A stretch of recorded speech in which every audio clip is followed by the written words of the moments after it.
they're about to take Donald Trump off of 12 election ballots unless he shows his tax reform. Well, but you can't do that. Tax form. But you can't do that. I mean, you can't just take. Can you do that? Can you legally do that? No, you can't do that. I mean, I think since the 1970s that most presidential candidates. Let the one go. Most presidential. We had a great day today. So yes. Most presidential candidates will expose their tax returns, their IRS returns. Okay. You know, here's the thing, man. It's a real slippery slope. If you have Democrats now saying, well, we don't like this president, we don't like he's, ain't revealing his tax returns, they're going to cry foul when a Republican decides to do it too to them. You know what I'm saying? Yeah. I mean, I just think it's stupid. I mean, listen, just because the president's not revealing his tax return, which he's legally not bound to do, no, he's not legally bound it's to a courtesy. Hello. Yeah. Doesn't mean, it's just stupid. But then again, Republicans do stupid things too. When you talk about states that are trying to, what do you call that? When they try to secede from the country. Yeah. You got Texas has been part of that. Gotta go. California's even been up in the debate for that. Splitting California into two different states. Right.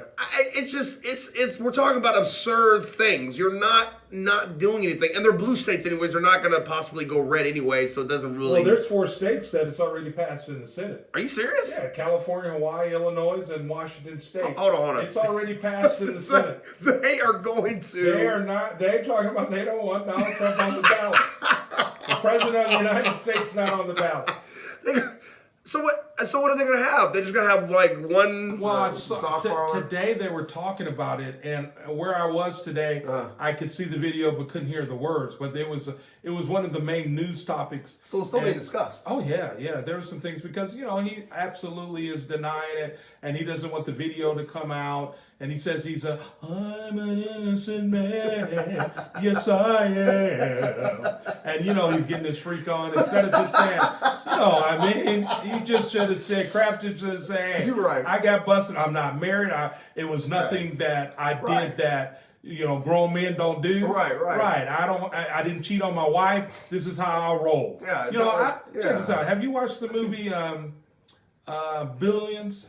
You talking about the TV show? The TV show Billions? Yes. I mean, here he goes. He's playing one of the in the Southern District of New York. He's one of the top prosecutors there. Yes. So if we talk about prosecutor, he's the boss. He's the boss. Right. But we also know that at night he gets a little freaky. He does a little bit of just a little bit of bondage. Yeah. Yeah, he likes that. He likes women to knock him out. I saw one episode they knocked the hell out of him.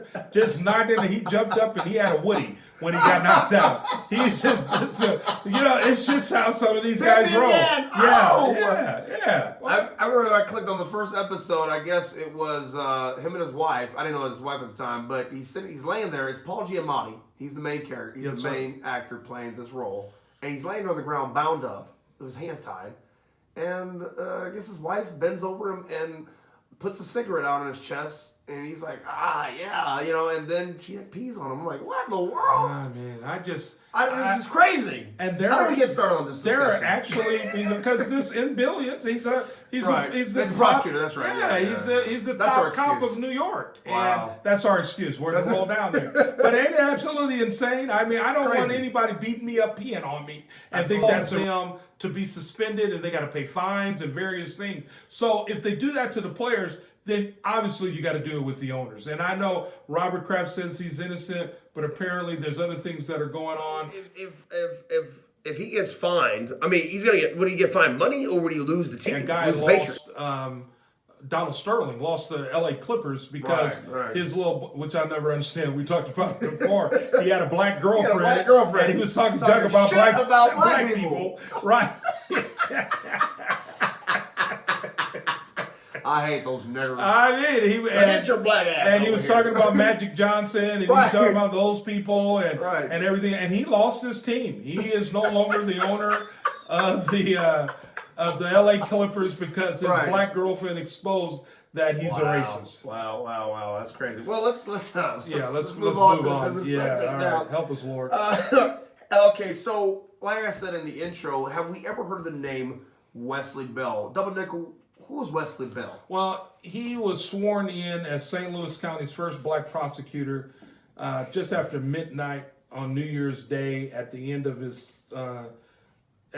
day, what he is after the things that went on in Ferguson. Yeah, the riots. And the body that laid out there on the concrete forever. Yeah.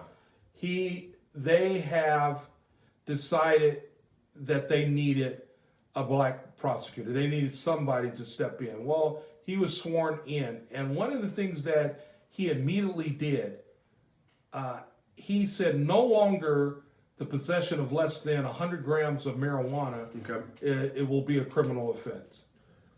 And we're talking about black prosecutors changing the game. Right. That the prisons are filled up with individuals that... It's the new Jim Crow. It's the new Jim Crow. Yeah. Absolutely. They're making so much money, and we said that before. Right. And so we're getting people that are fed up with that. And, I mean, not just black prosecutors. There are all kind of prosecutors that say the system is corrupt. We need to do something about it. Yes. Why is the prisons all filled up with people with marijuana charges, or didn't pay the child support? And I'm all for paying child support. Don't get me wrong. Prison system, and it's an overburdened system, and that's what we talked about in the last podcast, talk about reform. So this guy, Wesley Bell, is he trying to institute that kind of reform? Well, there's reform that's going on. We get individuals to believe that if a kid gets charged for shoplifting or burglary or steals a bicycle or goes joyriding in a car, that all of a sudden now we're supposed to put him in a maximum security prison, and now, I mean, his life is going to be ruined. Well, there are, as we said about Adam Falls, there are things we can do at a earlier level to help individuals like what you're saying that have mental issues. Yeah. Mental issues. Mental health. Hey, you remember about Nipsey Hussle, right? And the guy that shot him. Yeah. Well, and all kind of conspiracy crap goes on and blah, blah, blah. But this guy was insane. This guy he wasn't in his right mind, and he had access to a gun. Yeah. With mental health problems and a gun is going to end up in catastrophe. Yeah, absolutely. And I just think that's the main problem that we have is we don't tackle issues the way we need to properly. We use the wrong tools to handle them. So I'm happy to see people like this, Mr. Bell. Yeah, but check this out. Wesley Bell and Adam Falls, they both are sons of cops. Okay. Mr. Bell, he served as a public defender, municipal court prosecutor, and a judge. He ran for the Ferguson City Council after protests and worked on a team that negotiated a federal consent decree following Brown's killing. He said that was a learning experience of dealing with the Department of Justice, and it shed different light on him. So he made an about face in his career and what he wanted to do, because he saw as a prosecutor he could actually enact more change to help individuals' lives. That's good. That's good. That's really good. That's good. But it's tough being a black prosecutor because, unfortunately, there's going to be a lot of people that, especially in the county that he in, it's going to be black. And you have to deal with them on an individual level. Sometimes there are prosecutors that only go to their racial profile books, only look at stats and don't look at individual cases that go on that could save an individual. And that's what we're looking for. We're looking for people that can make judgment calls, not just on what the book says, and all you do is throw the book at them, and now they're in prison for the next 50 years.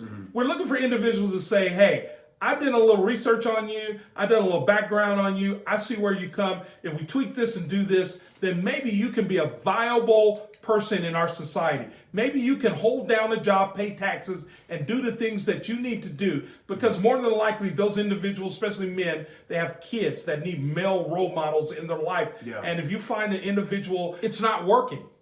I mean, we said it earlier. I think we said in the last podcast that on both sides of the aisle, they want criminal justice reform. Well, let's get together and figure out a way to get some things done to make our streets safer.